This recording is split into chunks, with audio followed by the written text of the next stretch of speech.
합니다. 시작. 그러면 무엇을 말하느냐? 말씀이 내게 가까워 내 입에 있으며 내 마음에 있다 하였으니 곧 우리가 전파하는 믿음의 말씀이라.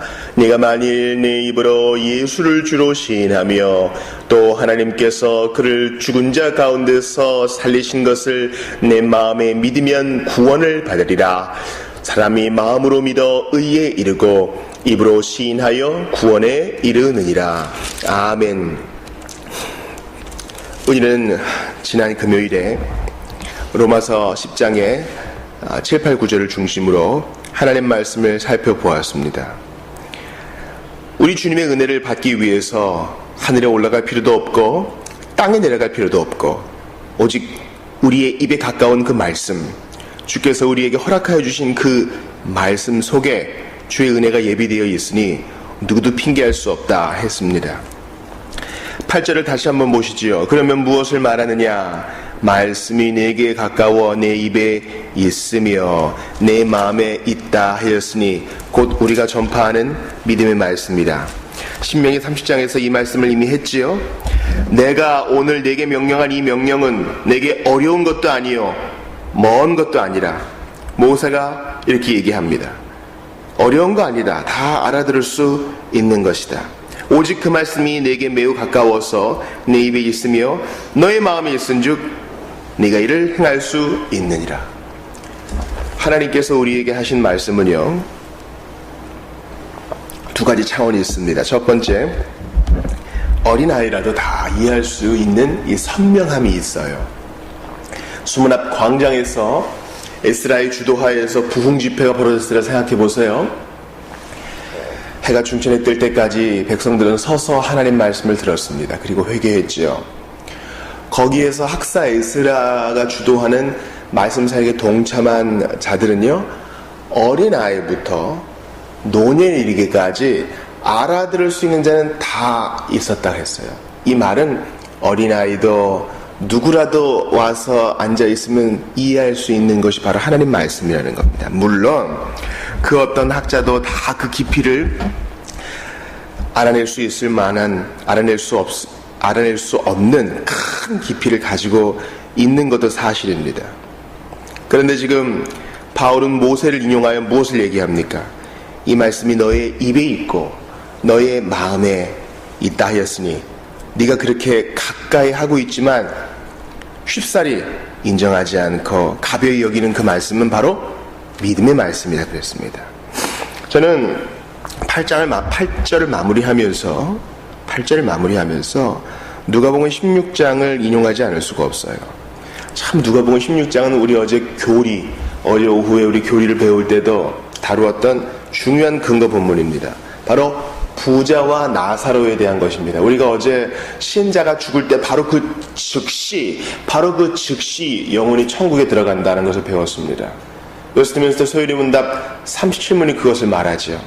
영혼은 중간 단계 없이 무슨 로마교에서 말하는 것처럼 연옥이 있다거나 샤머니즘에서 말하는 것처럼 잠시 이 생을 떠도는 시간을 가진다거나 그런 거 없다 그랬어요.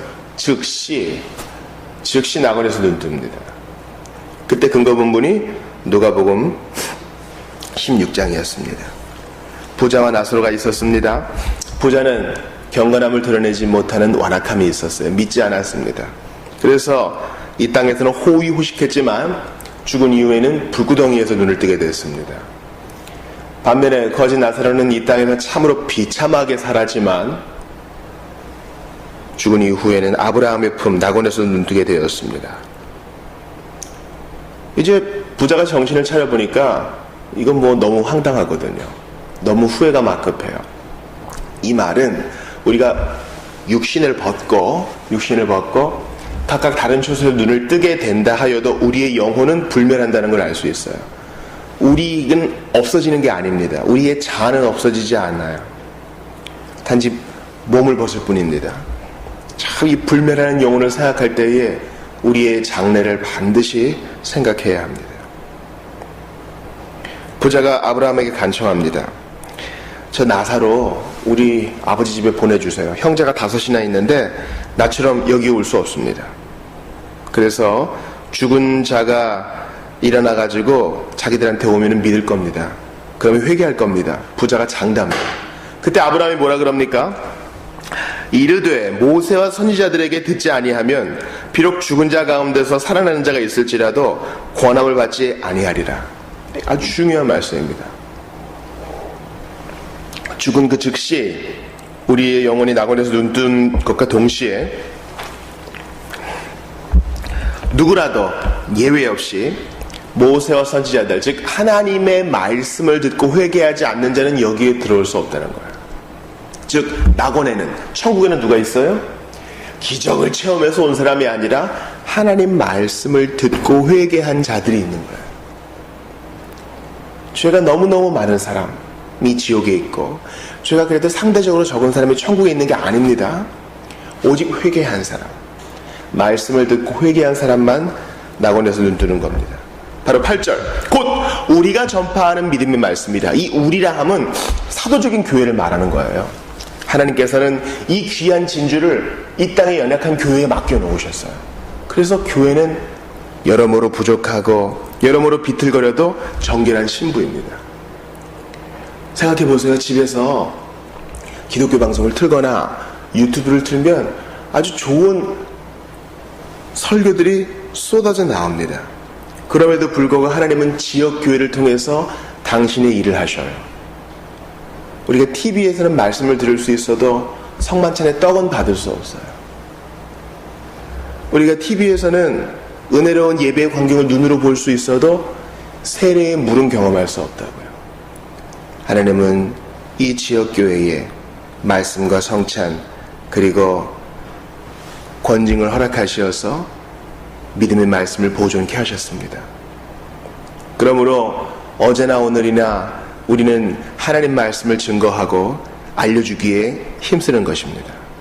자, 그런데 이 믿음의 말씀을 받은 자의 반응이 어떤가 보세요. 9절, 네가 만일 너의 입으로 예수를 주로 시인하며 또 하나님께서 그를 죽은 자 가운데서 살리신 것을 내 마음에 받으면 구원을 받으리라. 이거 우리가 아주 잘 인용하는 말씀이죠.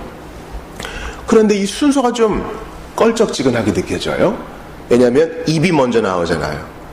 네가 만일 네 입으로 예수를 시인하고, 우선은 뭐 형식적으로라도 신앙 고백을 하고 그 다음에 마음으로 믿으면 구원을 받는다고? 그럼 별로 마음이 동하지 않아도 좀 위선적이라고 해도 안 믿겨져도 그냥 입으로 중얼중얼하면 믿게 되는 건가? 많은 어른들이 그렇게 얘기했어요. 그런데 바울이 인용한 신명기 말씀에서도 8절을 다시 보시면 말씀이 내게 가까워 내 입에 있으며 내 마음에 있다 하였으니, 입과 마음은 그냥 바울이 모세의 말의 순서를 인용한 것이에요. 그러니까 형식적으로라도 입이 중요하다, 먼저 말이 중요하다, 그런 말이 아니에요. 그것을 어떻게 할 수 있느냐? 그 밑에 10절을 보세요. 거기엔 또 순서가 바뀌어 있어요. 사람이 마음으로 믿어 의에 이르고 입으로 시인하여 구원에 이르느니라. 여긴 또 마음이 먼저, 입이 나중에 나오잖아요. 그러니까 입술의 고백이 먼저다, 마음의 고백이 나중이다, 이것은 그저 관찰을 잠깐 한 데서 나오는 오해인 것을 알 수 있습니다. 중요한 것은 마음의 고백과 입술의 고백이 일치해야 한다는 것이에요. 여기에 대해서 이 고백의 내용을 한번 살펴봅시다. 무엇을 고백합니까? 예수가 주라는 사실입니다. 예수가 주라는 사실입니다. 다시 9절을 보십시오. 만일 네가 내 입으로 예수를 주로 시인하며 또 하나님께서 그를 부활시키신 것, 십자가에 죽으셨으나 사흘 만에 살으신 것을 믿으면 구원을 받는다. 즉 이 일을 통해 예수님은 주로 인정되신 것입니다. 우리가 너무나 쉽게 얘기하는 9절 초반부의 말씀, 예수는 주다. 이것은 초대교회 성도들이 이 단순한 말 때문에 기꺼이 죽음을 당했다는 것을 의미합니다. 많은 사람들이 얘기합니다.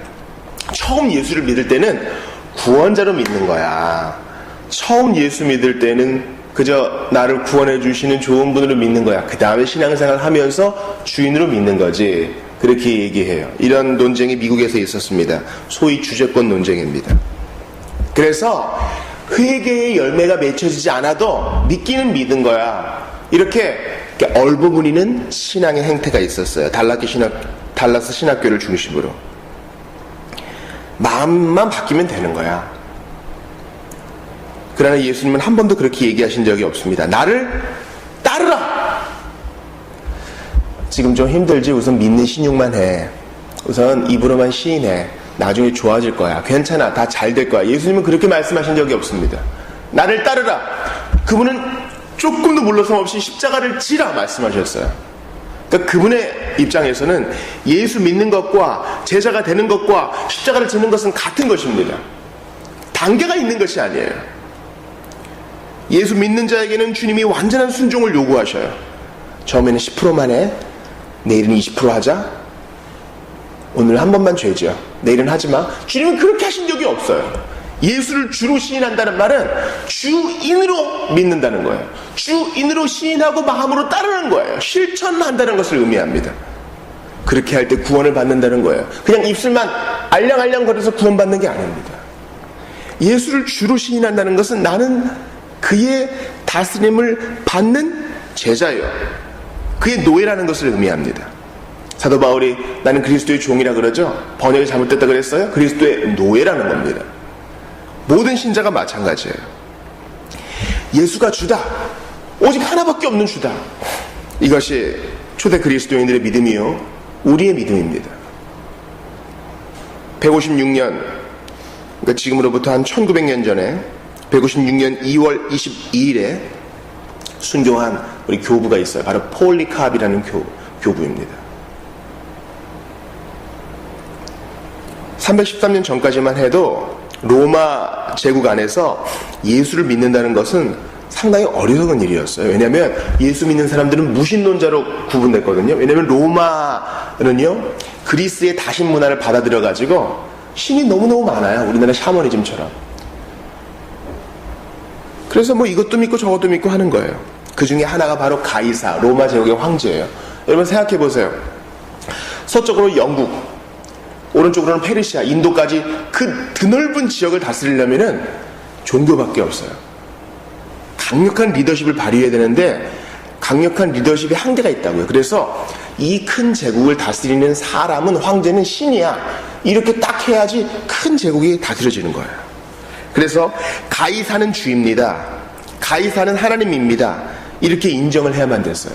그래서 어떤 황제들은 자, 너희 동네에 가서 이렇게 가이사는 주입니다라고 예배하고 증서를 띄워와. 안 띄워오는 놈들은 다 죽어.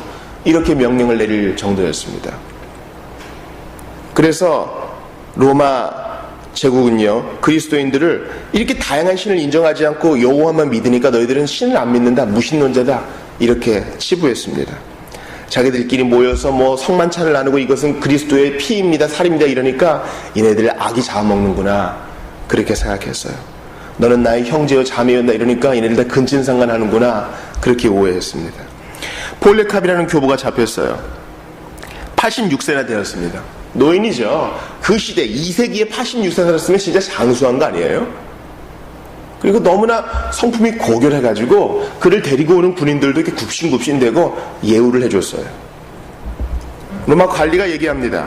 당신 그러지 마시고 그냥 입으로만 가이사는 줍니다 하고 집에 가세요. 큰 원형 경기장에 폴리캅을 세워놓고 얘기합니다. 이 많은 사람들이 다 당신을 지켜보고 있지 않습니까? 그냥 좋게 좋게 갑시다. 로마 관리가 아무리 설득해도 듣지 않습니다. 그리고 폴리캅이 이렇게 얘기합니다. 지난 86년간 주님은 나에게 잘못하신 일이 하나도 없습니다. 오히려 내게 잘해주셨지요. 그런 분을 내가 어떻게 배반할 수 있습니까? 하나의 주님만 계실 뿐입니다. 처음에는 폴리캅을 불구덩이에 집어넣었고 쉽게 죽지 않자 마지막 사형이니 이제 칼을 들게 되었습니다. 우리도 같은 고백을 해야 합니다.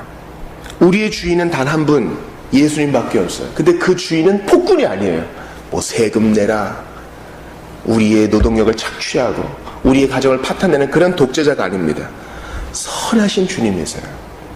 이 세상에 어떤 왕이 그의 백성을 위해서 기꺼이 죽어줍니까? 그런 왕이 어디 있어요? 그런 주인이에요. 오늘도 주인이지만 마치 하인처럼 우리를 돌봐주시는 분 아니에요? 때로는 우리가 주인 냄새 하잖아요. 예수님을 주인님 하지만 그분이 우리 갈 길 다 예비해주고 우리의 갈 길 다 쓸어주고 우리의 가정 다 경호해주고 그렇게 막 부리지 않아요? 이 세상에 그런 주인이 어디 있어요? 그 주인은 폴리캅이 얘기한 것처럼 우리의 평생에 우리에게 잘못하신 일이 하나도 없어요. 오히려 우리를 선대해 주셨죠.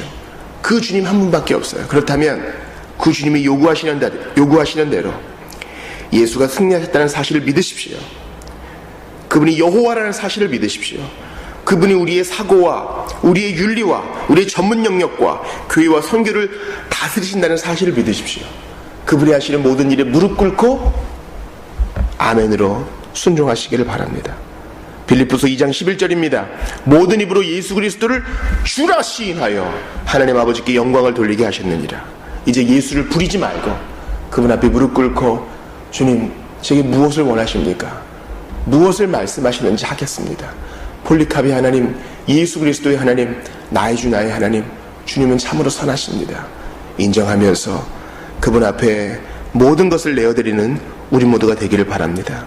우리 이 시간 같이 기도합시다. 예수는 주다. 이거 가벼운 고백 아니라 그랬어요. 그저 그냥 입술만 알랑알랑 돼가지고 구원받는 것이 아니라 그것을 믿고 시인하고 마음으로 순종할 때 우리는 진정한 구원에 이를 수 있습니다. 사랑하는 여러분, 오늘 이 말씀을 붙들고 기도하시고요. 또 개인을 위해서 기도하시고 특별히 한국교회의 소위 교회만 왔다 갔다 하는 신자들 많지만 그들이 진정으로 예수를 주로 시인하고 뜨거운 회개의 눈물을 흘리며 참회하고 삶 가운데서 부정을 멀리하면서 주의 지혜답게 살 수 있도록 도와달라고 간절히 기도하시고 돌아가시기를 바랍니다. 함께 기도합시다.